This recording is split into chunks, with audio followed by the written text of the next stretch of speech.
Birinde bir korku yaşadım. Yıkayıp bitirdikten sonra elimi altına alıp böyle oturtturuyorum. O zaman bir ses hissettim cenazeden. Ağzından böyle bir ses geldi işte.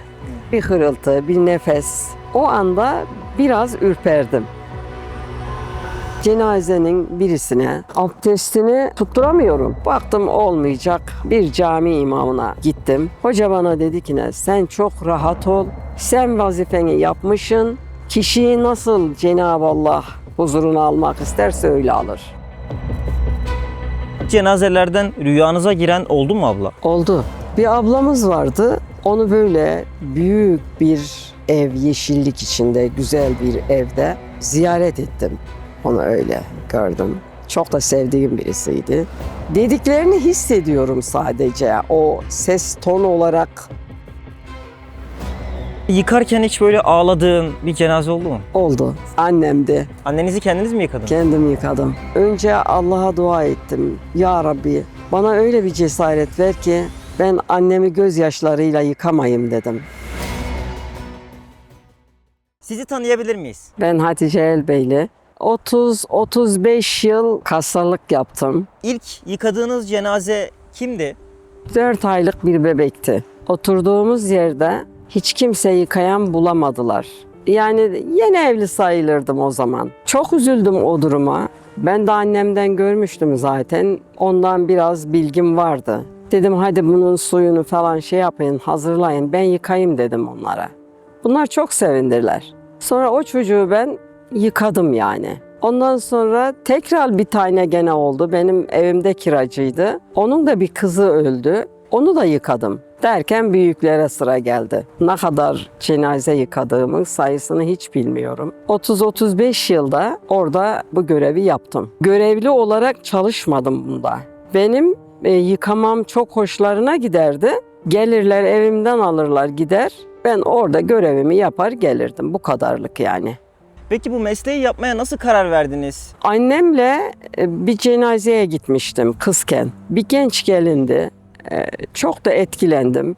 Gittim orada ben de yardımcı oldum. Annem yıkadı. Ben suyunu falan şey yaptım işte. Oradan yani dikkatimi de çekti. İyi bir öğrenmem oldu yani oradan. Derken işte sonuç burada bir bebekle başladım. Orada da yıkayan hiç olmadı.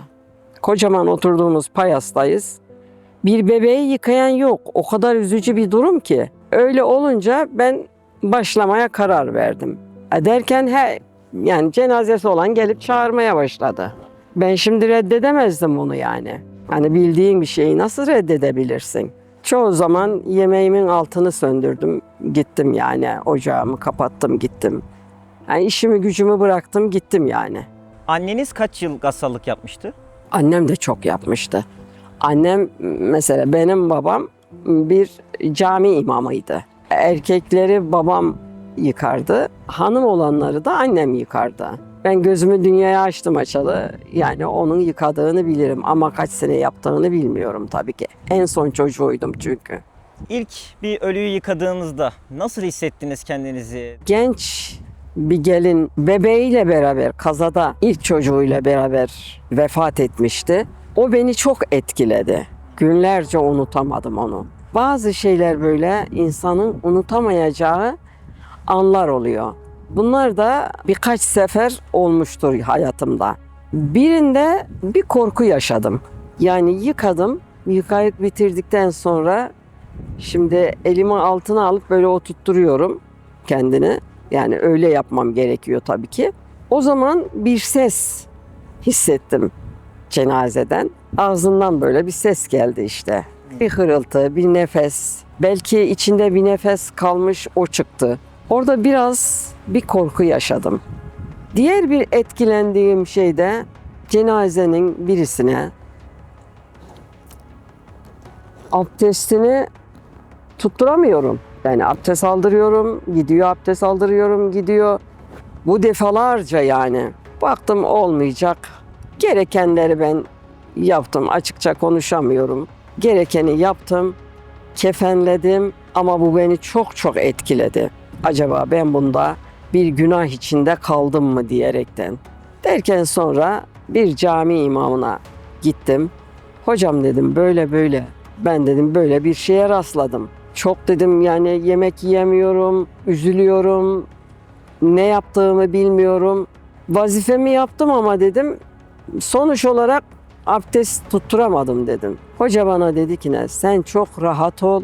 Sen vazifeni yapmışsın. Senin buradan öte yapabileceğin yok. Kişiyi nasıl Cenab-ı Allah huzuruna almak isterse öyle alır. Bana bunu deyince biraz rahatladım ben. Birisi de buydu yani. Beni etkileyen, çok etkileyen. Günlerce o hocanın yanına gidip sorana kadar hiç yemek yemedim. Üzüldüm yani böyle. Yani ben hayır işleyeyim derken acaba günahta mı kaldım diye. Burası beni çok etkiledi. Hoca da sağ olsun bana böyle sakince anlattı. Benim üzülecek bir şeyim yokmuş demek ki. Yani böyle şeyler geçti başımızdan. Bir tane de şöyle bir aklıma geliyor. Kızcağız genç kızdı. Hastaymış. O da böyle yani hani söylemekten de utanıyorum. Yara pere içinde kalmış bütün vücudu. Ona da çok üzüldüm ve çok etkilendim ondan da. İnsanın yatalak olmak çok zor bir şey. Allah kimseyi yatalak etmesin. Vakti zamanı geldiği zaman imanla, amelimizle Rabbim bizi huzuruna, imanımız tamam olarak huzuruna alsın. Ona da öyle üzüldüm yani etkilendim ondan da. Zor tabii. Kolay olmaz. Ellerime eldiven giyiyordum. Tabii ki kendini de kapatıyordum işte üzerini. Büyük bir çarşafla kapatıyordum. Gözüm de görmüyordu. Onu çarşafın üstünden güzel bir şekilde gene elim altında yani yıkıyor kendini böyle sabunlamaya falan her şeyini yapıyordum. Ama gözüm görmüyordu sadece. Yine de etkilendim yani öyle olduğu halde yine de etkilendim.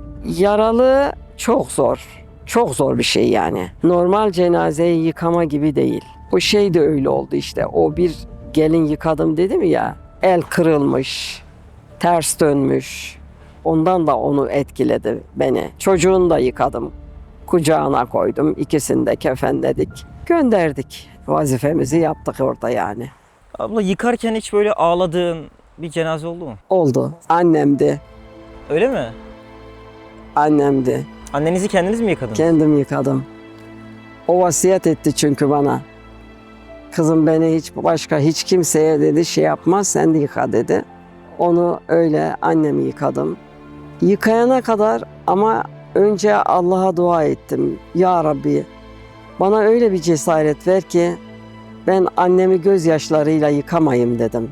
Yıkadım, bitirdim. Ondan sonra kefenledim. Abilerimi çağırdım. Abilerim dedim gelin elini mi öpüyorsunuz, yüzüne mi bakıyorsunuz? Abilerim geldi. Ben vazifeyi bitirdikten sonra kendimi tutamadım artık. Düştüm yani oraya. O kadar. Allah bana o kadar bir müsaade etti. Onu yıkayıp bitirene kadar. Öyle güzel müsaade etti ki bir mucize gibi yani hiç aklımdan çıkmaz. O çok güzel bir şeydi. Yıkayana kadar gazsan, yıkadıktan sonra evladı oldun. Evet, aynen öyle oldum. Allah'tan onu istedim çünkü. Rabbim sana sığınıyorum, sen bana çok yardım et. Annemdir, dayanamam, ağlarım. Belki vazifemi yapamam. Rabbim sen bana yardım et. Ben bunu güzel bir şekilde, hiçbir şey aklıma gelmeden yıkayayım. Hakikaten öyle oldu. Hiç sanki bir başkasını yıkıyormuşum gibi. Yıkadım, bitirdim. Ne zaman abilerimi çağırdım, onlar geldi başına. Ben gittim yani artık. Orada bittim yani. Ablamda da tabii ki onu da ağlayarak şey yaptım. Ama anneye hiçbir şey uymuyor. Anne bambaşka bir şey. O çok güzel, üzen, çok şey yapan, insanı üzen. Güzel kokan bir cenaze yıkadınız mı? Öyle olan da tabii ki oldu. Hiç cenaze değil gibi, sanki uyuyan bir insan gibi. Yüzü çok güzel, yüzü nurlu bir şekilde gördüğüm cenazeler de oldu. Çok heybetli olanlar da oldu. Beni ürperten, korkutan yüzü yani öyle olan cenazeler de oldu. Gülen bir cenazeyle karşılaştın mı peki? Tabii ki o da oldu. Yani böyle tebessüm eder gibi. İşte dediğim bak güzel yüzlü dediğim şeyler var ya. Evet. Onlar böyle tebessüm eder gibi. Sanki sana böyle gülümsüyor, tebessüm ediyor gibi. Gözler kapalı, uyuyor gibi. yüzü nurlu bir şekilde öyle yıkadıklarım da oldu. Onları yani mutlu olurdum öyle gördüğüm zaman ama böyle biraz heybetli, korkutucu yüzü olanlarda üzüntü yaşardım. Cenab-ı Allah bilir tabii onun o bir dünyasını biz bilemeyiz. Biz sadece gördüğümüzü biliyoruz. Ama hakikaten güzel bir şekilde giden insanlar, kıyamıyorsun böyle, kefenlemeye kıyamıyorsun onu. Ama yapacak bir şey de yoktur. Son duruma gelmişiz yani. Cenazelerden rüyanıza giren oldu mu abla? Oldu. Bir ablamız vardı. Onu çok güzel bir şekilde gördüm ama rüyama girdi ama çok güzel bir şekilde gördüm. Onu böyle büyük bir ev, yeşillik içinde, güzel bir evde ziyaret ettim. Onu öyle gördüm. Çok da sevdiğim birisiydi. Öyle. O da dünyada çok çeken bir insandı. Belki Cenab-ı Allah onun yerini öyle güzel etti. Bir de ablam vardı benim, büyük ablam, öz ablam. Onu da ben yıkamıştım. Onu da öyle bir yerde gördüm. İşte kendisini ziyarete gidiyorum. Böyle evin sağ tarafından bir merdiven, önü büyük bir sofa, balkon diyelim şimdikiler gibi ama çok büyük. Gözün gördüğü yer çok güzel manzara, yemyeşil güzel bir yer. Onu da öyle gördüm. Bir seferinde de bir güzel suyun başında gördüm böyle. Berrak akan bir suyun başında onunla beraber sohbet ediyormuşum yani. Onu güzel bir şekilde gördüm gene ablamı da. Dediklerini hissediyorum sadece. O ses tonu olarak söylemiyor ama sadece onu hissediyorum yani öyle diyormuş gibi hissediyorum onu. Abla sizi etkileyen, kokan bir cenaze oldu mu hiç? Maske falan taktığım oldu. Yani kötü işte kokular kötü geliyor. Zorlanıyorsun tabii orada da. Ama Allah'ın rızasını gözettiğin için o vazifeyi zorlanarak yapıyorsun. Sadece Allah'ın rızasını gözeterek yaptım zaten bu işi ben. Benim aylığım, günlüğüm yokturdu. Yani öyle bir şey. Bir gassalın bir günü nasıl geçiyor? Önce kefenini falan hazırlıyorum. Tabii ki hanımlara uygun hazırlardım yani onu ben. Hazırladıktan sonra yıkamaya geçerim. Yıkarken ilk abdestini falan aldırdıktan sonra başından başlayarak 3 sağ tarafından 3 sol tarafından dönerek yıkamayı tamamlardım. Yaklaşık 1 saat sürerdi benim onu yıkamam. Çok dikkat ederdim. Kitaptan okuduğuma göre de ona göre uygulardım yani. Okuduğuma göre de uygulardım. Ama ben sonra gördüm ki benim dikkat ettiğimi hiç kimse dikkat etmiyor. Buna rastladım. Çok da üzüldüm ama yapacak bir şey yok. Çünkü girdim, yakınlarıma girdim ama ben yıkayamıyordum artık. Başkası yıkıyordu. Baktım sadece üzüldüm işte. Dikkatimi çeken şu olurdu. Hiç dikkat etmeyerekten keşfediliyordu. Buna çok üzüldüm. Ben kendim yıkardım ama onu hiç görmezdim sanki. Kapatarak üstünü böyle çok dikkatli yıkadım yani. Yani vicdanım rahat o yönden. Bu mesleği yaparken en çok zorlandığınız bir an vardır. O an nasıl bir andı? Ya yaralı oluyor ya kaza geçirmiş oluyor. Bunlarda zorlanıyorum. Şimdi bu yaralı ben gitmem diyemiyorsun yani. Veyahut kaza geçirmiş. Bunu ben yıkayamam diyemiyorsun. Seni biliyorlar. Çok insanlar da şöyle vasiyet edenler oldu. İlle bana o hanımı getirin diyen hanımlar oldu. Hiç tanımadığım, beni başkasını yıkarken görüyor. Çok hoşuna gidiyor, ona dikkat etmem. O yönden ille diyor ben diyor ölürsem çocuklarına vasiyet ediyor. Hiç tanımadığım insanlar geliyor böyle böyle dedi annemiz diyorlar. Alıp gidiyorlar beni. Böyle olanlar oldu yani. Geceleri başınızı yastığa koyduğunuzda hiç böyle aklınıza o yıkadığınız cenazeler geliyor mu? Geliyor tabii. Günlerce unutamadığım şeyler oluyor. Gözünün önüne geliyor. Allah inancı olduğun için biraz Cenab-ı Allah sana bir sabır veriyor yani orada. Yoksa gerçekten zor bir meslek. Kolay bir şey değil. Bilmiyorum yani başkaları nasıl yapıyor ama ben böyle yaptım. Deprem zamanında cenaze yıkamış mıydınız? O zamanlar terk etmiştim ben yavrum. Hı. Ben terk edeli nereden baksan bir 15 yıl falan oldu yani. Başında durabiliyorum. İlle gir diyorlar çünkü. İlle girsen de diyorlar. Seni çok severdi diyorlar. Yakınlarımızdan olsun, bazı dostlardan olsun. Öyle girebiliyorum. Yani zaten ben bir hastalık geçirdim. Ondan sonra eşim de izin vermedi. Çocuklarım da izin vermedi. Anne gitme artık dediler yani. Gassal olmanın günlük yaşama etkileri nelerdir? Mesela öğlen sonu geliyor, seni çağırıyor. Sen evinde yemek yetiştirmek zorundasın. Mutfaktasın, yemek yapıyorsun. Evinde yani çocuklarım vardı o zaman tabii ki. Ama yapamayan durumda da vardı. O anda işte kapatıp gidebildiklerim oldu yani. Kapattım yemeğin altını. Öyle kaldı. Gittim vazifemi yaptım, geldim. Ondan sonra devam ettim. Yani bu zorlukları oluyor tabii ki yani kendi işini daha arkaya atıyorsun. Sağ olsun eşim de yani bu yönden bana bir şey demedi. Onun da böyle bir şey deme işi beni daha rahatlatıyordu yani. Hani gitme demedi veyahut evin içinin işini aksatıyorsun buna gittiğin için demedi. Bunları demediği için ben daha rahat yaptım işimi. Kapatıp gidebiliyordum yani. Kötü insanı cenazesinden anlayabiliyor muydunuz? Yani hissiyat oluyor ama tabii bunu kesin olarak hiç kimse bilemez, kimse de söyleyemez. Sadece onlar için, gerçi hepsi için dualar ederim ama öyle aklımda kalanlara daha çok dua ediyordum. Çünkü oranın şeyi çok zor. Ancak Rabbim affederse bir yol bulabiliriz. O yönden dünya gibi geçiştiremiyorsun orayı. Orası bambaşka bir yer. Rabbim hepimize kolay getirsin. Ölüme bakış açınız nasıl? Ölümden korkuyor musunuz? Çocukken çok korkuyordum ama sonra haşır neşir olduk yani cenazelerle. Hiç korkmaz oldum. Bazen ürpertici şeyler beni etkilediği olanlar da işte söyledim size söylediğim gibi. Yoksa hiç korkmaz oldum. Bir canlı insan nasıl yani bir hasta canlı ama nasıl onu yapıyorsun? Aynı öyle o şekilde. Hiç zorlanmadan yapıyordum. Dışarıda bu işi yaptığınızı duyan insanlar size ne tepki veriyordu? Hiçbir tepki vermediler. Takdir ettiler. Bu genç yaşınıza göre bunu mesela benden büyük olan ablalar olsun, yaşımda olanlar olsun, benden küçükler olsun hepsi takdir etti. Hiç kimse şaşırmadı yani. Ben olsam yapamazdım, yapmazdım. Sen bunu nasıl yapıyorsun diyenler oldu.